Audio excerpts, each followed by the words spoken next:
കേരളോത്സവ മത്സരവേദിയിൽ കഥാപ്രസംഗത്തിൽ ഒരു മിന്നും താരമാണ് ഷംസീർ കാട്ടിൽ. കുന്നത്തുറുമ്പ് ഗ്രാമപഞ്ചായത്തിലെ കേരളോത്സവ വേദികളിൽ മുൻ വർഷങ്ങളിലെല്ലാം ഒന്നാം സ്ഥാനം കരസ്ഥമാക്കിയത് ഷംസീറായിരുന്നു.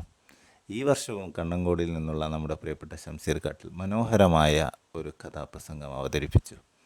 ഏറെ ഹൃദയസ്പർശിയായ ആ കഥ നമുക്കൊന്ന് കേട്ടു നോക്കാം. സ്നേഹാഭിവാദ്യങ്ങളോടെ ഫൈസൽ കണ്ണങ്കോട്, മെമ്പർ വാർഡ് 12, കുന്നോത്തുപറമ്പ് ഗ്രാമപഞ്ചായത്ത്. അറിഞ്ഞവൻ ദരിദ്രനാണ്, വിശപ്പ് അറിയാത്തവൻ ധനികനുമാണ്. എന്നാൽ ധനികന്റെ ഭക്ഷണ വേസ്റ്റുകൾ എച്ചിൽ പുരയിൽ നിറയുന്നു. എച്ചിൽ കഴിച്ചും വയറു നിറക്കാൻ പാടുപെടുന്ന കുറേയേറെ മനുഷ്യർ ഈ ലോകത്തുണ്ട്. തീന്മേശകൾ സ്വപ്നത്തിൽ പോലും കാണാത്ത ജീവിതങ്ങളെ പത്രമാധ്യമങ്ങളോ മറ്റു മീഡിയകളോ കണ്ടെന്ന് വരില്ല. ഈ ദയനീയത പുറം ലോകത്തെ അറിയിക്കാൻ ശ്രമിച്ച ഒരു ഫോട്ടോഗ്രാഫറിന്റെ കഥയാണ് ഞാൻ ഇവിടെ കഥാപ്രസംഗമായി അവതരിപ്പിക്കുന്നത്. കഥയുടെ പേര് വിശപ്പ് അഥവാ കഴുകനും കുഞ്ഞും. കഴുകന്റെ രൂക്ഷഭാവം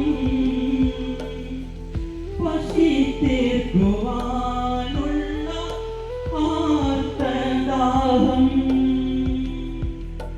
കൊത്തി വരിക്കുവാൻ കണ്ണും നട്ട്, കൊത്തി വരിക്കുവാൻ കണ്ണും നട്ട്. അതെ, ഈ കഥ നടക്കുന്നത് അങ്ങകലെ ദക്ഷിണാഫ്രിക്കയിലാണ്. ഇരുണ്ട ഭൂഖണ്ഡം എന്നറിയപ്പെടുന്ന ആഫ്രിക്ക ഒരു പട്ടിണി രാജ്യമാണ്. ഏറിയ ഭാഗം മനുഷ്യരും ഭക്ഷണം കിട്ടാത്തതിന്റെ പേരിൽ അസ്ഥികുടം കാണുന്ന രീതിയിലുള്ള മനുഷ്യരാണ്. സുഡാൻ, എത്യോപ്യ ഇങ്ങനെയുള്ള രാജ്യം. ഇവിടെയുള്ള മനുഷ്യരുടെ സ്ഥിതിയാണ്. പ്രിയരെ, കുറച്ച് വർഷങ്ങൾക്ക് മുമ്പ്, അതായത് 1993 ഐക്യരാഷ്ട്രസഭ അവിടെ ഭക്ഷണം വിതരണം ചെയ്യാൻ തീരുമാനിച്ചു. അതിന്റെ ഫോട്ടോകളും വാർത്തകളും പ്രചരിപ്പിക്കാൻ കുറച്ച് പേർക്ക് ക്ഷണം. അതിൽ ഒരു ക്ഷണം സ്വീകരിച്ച് എത്തിയ ആളാണ് നമ്മുടെ കഥാനായകൻ കെവിൻ, അതിപ്രശസ്തനായ ഒരു ഫോട്ടോഗ്രാഫർ. അനുപമ സുന്ദരനാണു കെവിൻ, ആരാധകരുണ്ടനവധിയായി. അനുപമ സുന്ദരനാണു കെവിൻ, ആരാധകരുണ്ടനവധിയായി. അപൂർവ സുന്ദര ചിത്രമൊരുക്കും അത്യാകർഷക ദൃശ്യങ്ങൾ, അത്യാകർഷക ദൃശ്യങ്ങൾ.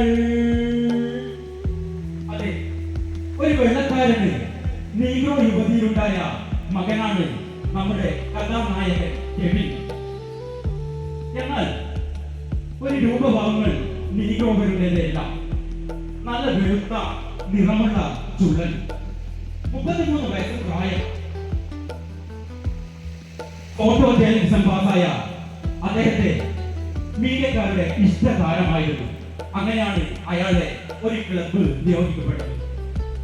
ഭക്ഷണ സാധനവുമായി വിമാനത്തിൽ അവർ പറന്നു. തോളിൽ തൂങ്ങുന്ന നിക്കോൺ ക്യാമറയുമായി നമ്മുടെ കഥാനായകൻ കെവിൻ അവിടെ എത്തി. അപ്പോൾ വിശപ്പിന്റെ കൂടുകൾ ഓടി അലറുകയാണ്. അസ്ഥിക്കൂടുകൾ ഓടി കൂടി ശേഷി നശിച്ച മനുഷ്യർ, അസ്ഥിക്കൂടുകൾ ഓടി കൂടി ശേഷി നശിച്ച മനുഷ്യർ. ആഹാരത്തിന് കൈകൾ നീട്ടി ജീവൻ നിലനിർത്താനായി ആഹാരത്തിനു കൈകൾ നീട്ടി ജീവൻ നിലനിർത്താനായി. അതെ, ഭക്ഷണപ്പൊതികൾ വിതരണം ചെയ്യുന്നതിന് മുമ്പ് UN അധികാരികളുടെ ഒരു അറിയിപ്പ്. Attention please. നിങ്ങൾ എല്ലാവരും ഒരു കാര്യം അറിയണം. ഇവിടെയുള്ള മനുഷ്യർ മരണത്തോട് അടുക്കുന്നവരാണ്. കാരണം ഭക്ഷണം ലഭിക്കാത്തതിന്റെ പേരിൽ അവർ പല രോഗങ്ങൾക്കും ഉറവിടമാണ്. അതുകൊണ്ട് അവരുമായി ആരും അടുക്കരുത്, അകലം പാലിക്കുക. നിങ്ങൾക്ക് അനുവദിച്ച സമയം 30 മിനിറ്റ് സമയം മാത്രം. ഇത് കേട്ടപ്പോൾ ഫോട്ടോകളും വാർത്തകളും എടുക്കാൻ വന്ന കുറച്ചുപേർ അവിടെ നിന്ന് പിന്മാറി. കുറച്ചുപേർ ഫോട്ടോ എടുക്കാനുള്ള തിരക്കിലാണ്. എന്നാൽ നമ്മുടെ കഥാനായകൻ കെവിൻ തന്റെ ക്യാമറ കണ്ണുമായി ഒന്ന് ചുറ്റും നോക്കി. കുറച്ചകലെ ഒരു കഴുകൻ തന്റെ കൊക്കുകൾ വിരിച്ച് കണ്ണുകൾ തുറപ്പിച്ചുകൊണ്ട് ഒരു ശവം തിന്നാനുള്ള ഒരുക്കത്തിലാണ്. ദൈവമേ, ഒരു കുഞ്ഞിന്റെ ശവം. കെവിൻ തന്റെ ക്യാമറ സൂം ചെയ്ത് ഒന്ന് അടുത്തേക്ക് പോയി.